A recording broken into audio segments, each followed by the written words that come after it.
പ്രിയ സഹോദരങ്ങളെ, യെശയ്യാ പ്രവാചകന്റെ പുസ്തകം അതിൻ്റെ 52-ാം അധ്യായത്തിൽ യെശയ്യാ പ്രവാചകൻ പുത്രനായ ക്രിസ്തുവിനെ സഹനദാസനായി ചിത്രീകരിച്ചിട്ടുണ്ട്. ഇപ്രകാരം പ്രവചിക്കുകയാണ്: അവൻ നിന്ദിക്കപ്പെട്ടു, നാം അവനെ ബഹുമാനിച്ചതുമില്ല. നമ്മുടെ വേദനകളാണ് യഥാർത്ഥത്തിൽ അവൻ വഹിച്ചത്, നമ്മുടെ ദുഃഖങ്ങളാണ് അവൻ ചുമന്നത്. എന്നാൽ ദൈവം അവനെ പ്രഹരിക്കുകയും ശിക്ഷിക്കുകയും ദണ്ഡിപ്പിക്കുകയും ചെയ്തെന്ന് നാം കരുതി. നമ്മുടെ അകൃത്യങ്ങൾക്ക് വേണ്ടി അവൻ മുറിവേൽപ്പിക്കപ്പെട്ടു, നമ്മുടെ അതിക്രമങ്ങൾക്ക് വേണ്ടി അവൻ ക്ഷതമേൽപ്പിക്കപ്പെട്ടു. അവൻ്റെ മേലുള്ള ശിക്ഷ നമുക്ക് രക്ഷ നൽകി, അവൻ്റെ ക്ഷതങ്ങളാൽ നാം സൗഖ്യം പ്രാപിച്ചു. പ്രിയ സഹോദരങ്ങളെ, യെശയ്യാ പ്രവാചകൻ സ്പഷ്ടമായ രീതിയിൽ പ്രവചിക്കുകയാണ്: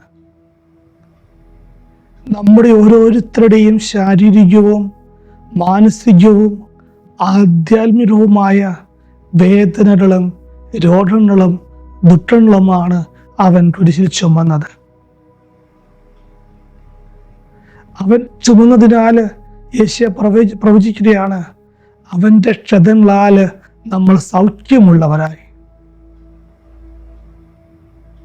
നമ്മുടെ ദുഃഖങ്ങൾ അവൻ ചുമന്നപ്പോൾ നമ്മുടെ ദുഃഖങ്ങൾ അവിടുന്ന് സന്തോഷമാക്കി മാറ്റുകയാണ്. ഈശോ പിലാത്തോസിന് മുമ്പിൽ നിൽക്കുമ്പോൾ ജനങ്ങൾ വളരെ ഉച്ചസ്ഥലത്തിൽ ആക്രോശിച്ചുകൊണ്ട് പറയുന്നുണ്ട്: അവനെ ക്രൂശിലേറ്റുക, അവന് ക്രൂശ് നൽകുക എന്ന്. ജനങ്ങൾ അറിഞ്ഞോ അറിയാതെയോ വിളിച്ചു പറയുകയാണ്: നമ്മുടെ കുരിശുകൾ, നമ്മുടെ ജീവിതത്തിൻ്റെ കുരിശുകൾ, നമ്മുടെ ജീവിതത്തിൻ്റെ ദുഃഖങ്ങൾ, രോഗങ്ങൾ, വേദനകൾ അവനെ ഏൽപ്പിക്കുക, അവൻ്റെ തോളിലേക്ക് വെച്ചു കൊടുക്കുക എന്ന്.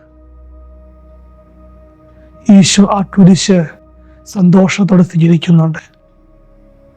എൻ്റെ വേദനകൾ, എൻ്റെ ദുഃഖങ്ങൾ, എൻ്റെ സഹനങ്ങൾ അവിടുന്ന് സന്തോഷത്തോടെ സ്വന്തം തോളിലേറ്റിട്ടുണ്ട്. കാൽവരി മലമുകളിലേക്ക് യാത്രയാവുകയാണ് എനിക്ക് വേണ്ടി മരിക്കുവാൻ, എൻ്റെ പാപങ്ങൾക്ക് വേണ്ടി മരിക്കുവാൻ, എൻ്റെ രോഗങ്ങൾക്ക് വേണ്ടി മരിക്കുവാൻ. സഹോദരങ്ങളെ, അതുകൊണ്ടാണ് യെശയ്യാ പ്രവാചകൻ പറയുന്നത്: അവൻ്റെ ക്ഷതങ്ങളാൽ നമ്മൾ ശാരീരികവും മാനസികവും ആധ്യാത്മികവുമായി സൗഖ്യമുള്ളവരാക്കപ്പെട്ടുവെന്ന്. ആ ക്രൂശത്തിൻ്റെ കരങ്ങളിലേക്ക്, ആ ക്രൂശിതനായ യേശുവിൻ്റെ കരങ്ങളിലേക്ക് നമ്മുടെ എല്ലാ ദുഃഖങ്ങളും വിഷമതകളും പരാജയങ്ങളും സമർപ്പിച്ചിട്ടുണ്ട്. ഈ ദുഃഖ വെള്ളിയാഴ്ച ആ ഒരു സ്വാതന്ത്ര്യത്തിലേക്ക് നമ്മൾ കടന്നു വരാം. ക്രൂശിതനായ ഈശോ നമ്മളേവരെയും സമർത്ഥമായിട്ട് ആശീർവദിച്ച് അനുഗ്രഹിക്കട്ടെ. ആമേൻ.